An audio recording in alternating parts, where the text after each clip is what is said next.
ओम श्री परमात्मने नमः। ओम नमो भगवते वासुदेवाय। ओम नमः शिवाय।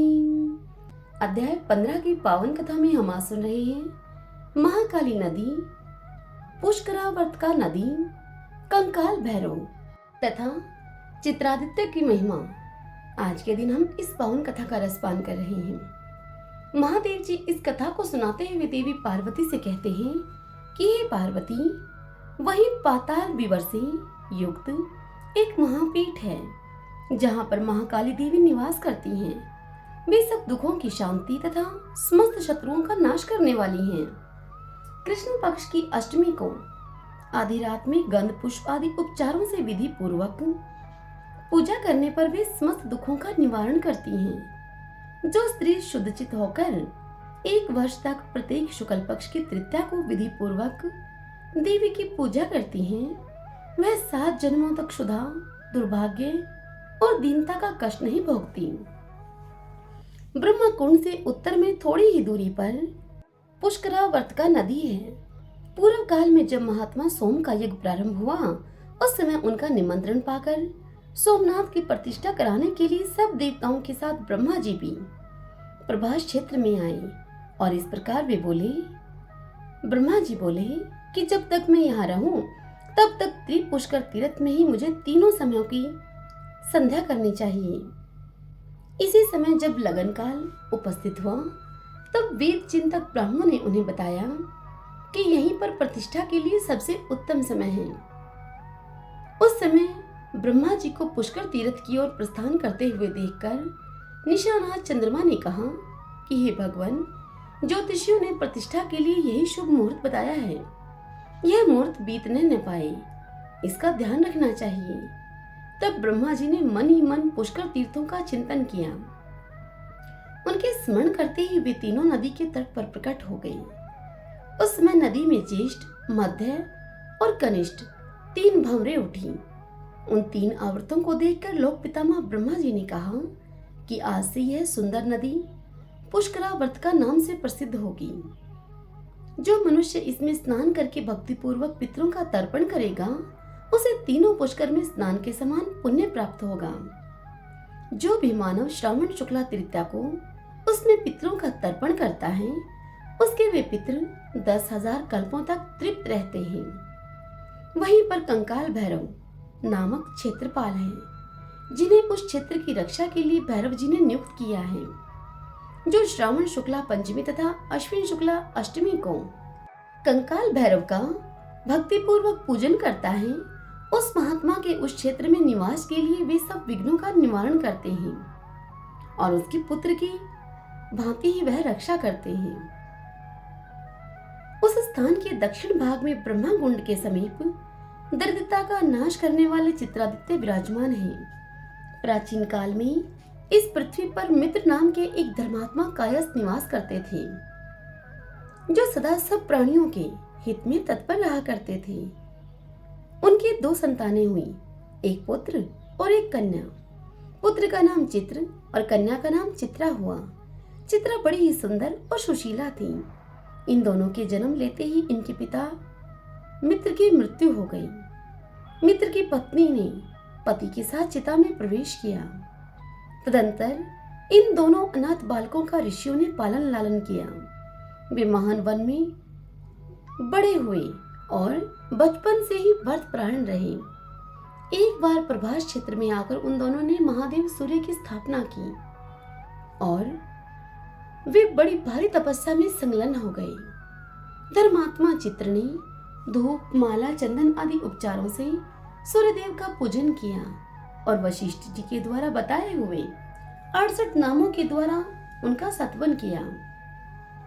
चित्र सत्वन करते हुए बोले कि जो आदिदेव जगन्नाथ पाप नाशक तथा रोग निवारण करने वाले हैं, उन आकाश के स्वामी भगवान भास्कर को मैं सिर से प्रणाम करके उनकी स्तुति करता हूँ। उनके सहस्त्रों नेत्र, सहस्त्रों रश्मियां तथा सहस्त्रों किरणमय आयुध हैं। अनेक गुहे नामों के द्वारा उनका सत्वन किया जाता है। उन प्रातःकाल गंगा सागर संगम पर निवास करने वाले मुंडीर स्वामी को मैं नमस्कार करता हूँ। मध्याह्न काल में यमुना तटवर्ती भगवान काल प्रिय को और सूर्यास्त के समय चंद्रभागा नदी के तट पर विराजमान श्री मूल स्थान को मैं प्रणाम करता हूँ, जहाँ उपवास करके श्री श्याम जी को भी स्वतः सिद्धि प्राप्त हुई है।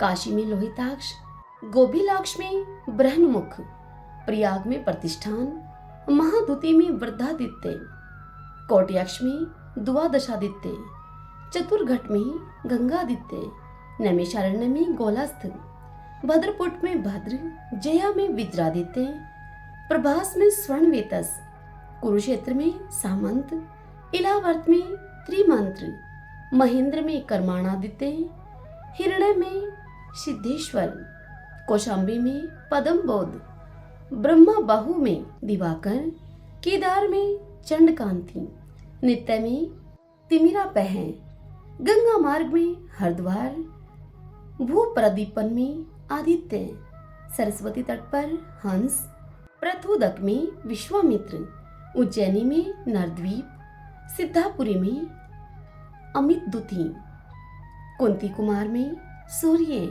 पंचनदी में विभावसु, मथुरा में विमलादित्य, संगिक में संज्ञादित्य, श्रीकंठ में मार्तंड, दर्शान में दंडक, गोधन में गोपति, मोरस्थल में कर्णदेव, देवपुर में पुष्प, लोहित में केशवादित्य, वैदिश में शार्दुल, शोण में अरुणवासी, वर्धमान में सांबादित्य, कामरूप में शुभंकर, कान्यकुब्ज में मिहिर, पुण्यवर्धन में मंदार, गांधार में शोभनादित्य, लंका में अमरधुति, चंपा में कर्णादित्य, प्रबोध में शुभदर्शी, द्वारावती में पार्वत्य, हिमवंत में हिमापह, लोहित्य में महातेज, अमलांग में धुर्जटी, रोहिक में कुमार, पदम में पदम संभव, लाटा में धर्मादित्य, अर्बुद में स्थविर, कौवेरी में सुखप्रद, कौशल में गोपति,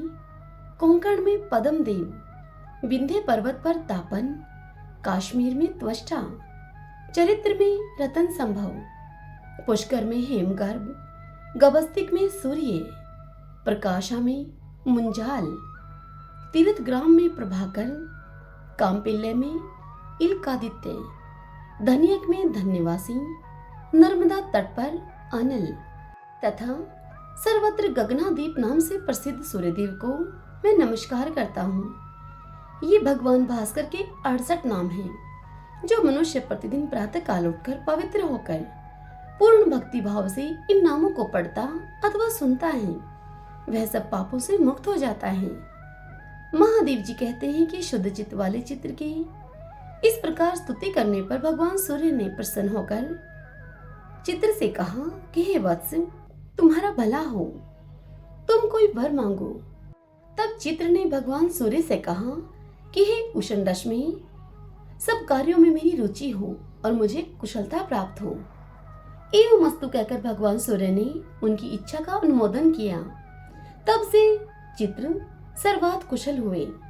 जब यह बात धर्मराज जी को मालूम हुई, तब उन्होंने सोचा कि यदि यह मेरा लेखक हो जाता तो बड़ा ही अच्छा होता।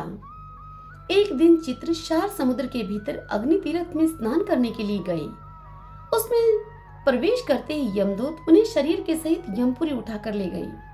वहां पर भी चित्रगुप्त के नाम से प्रसिद्ध हुए। चित्रगुप्त जी संपूर्ण विश्व के शुभाशुभ चरित्रों को लिखते रहते हैं, इसीलिए उनके द्वारा स्थापित सूर्यदेव का नाम चित्रादित्य हुआ। जो मनुष्य सप्तमी को उपवास करके उनकी पूजा करता है, उसे 7 जन्मों तक दरिद्रता और दुखों की प्राप्ति नहीं होती। हे पार्वती, वहां से लोमशेश्वर का दर्शन करने के लिए जाएं। वह स्थान दुखांतकारणी से पूर्व भाग में 7 धनुष की दूरी पर है। महर्षि लोमस ने उस लिंग की स्थापना की है। लोमशेश्वर के प्रसाद से ही लोमस जी दीर्घायु हुए। जो भक्ति भाव से लोमशेश्वर की पूजा करता है, वह दीर्घायु और सुखी होता है। उसके शरीर में रोग और घाव नहीं होते।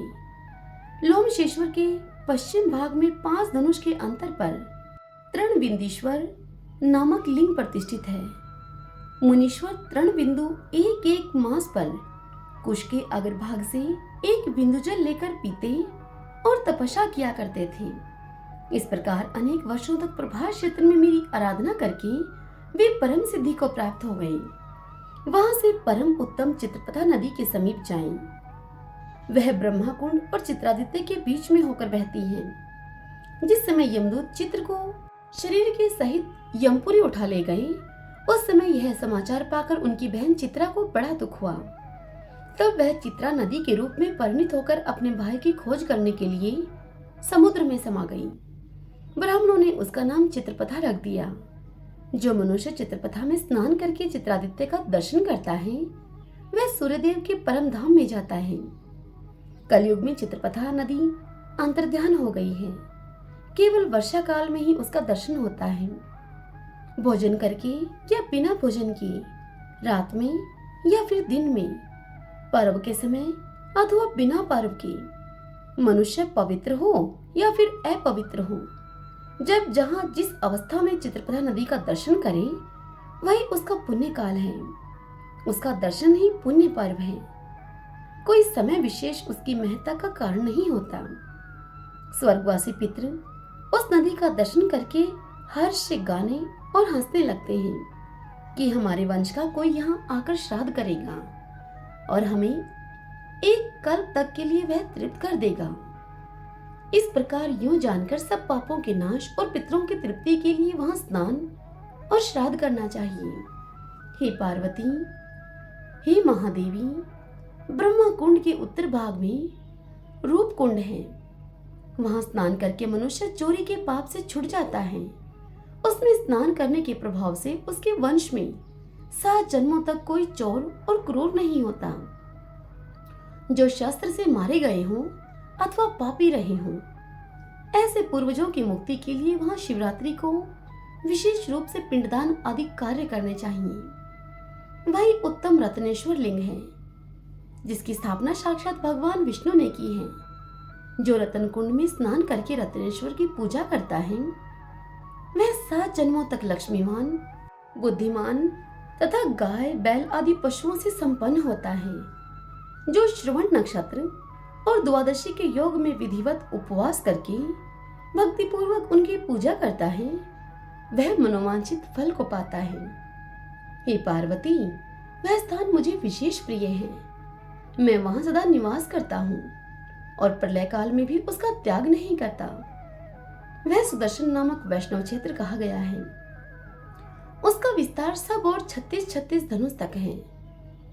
इस सीमा के भीतर जो कोई अधम प्राणी भी कालवश मृत्यु को प्राप्त होते हैं, उन्हें परम पद की प्राप्ति होती है।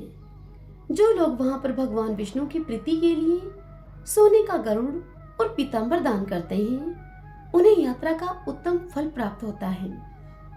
रत्नेश्वर से उत्तर में 3 धनुष की दूरी पर विंता नंदन गरुड़ के द्वारा स्थापित वंतेश्वर लिंग है।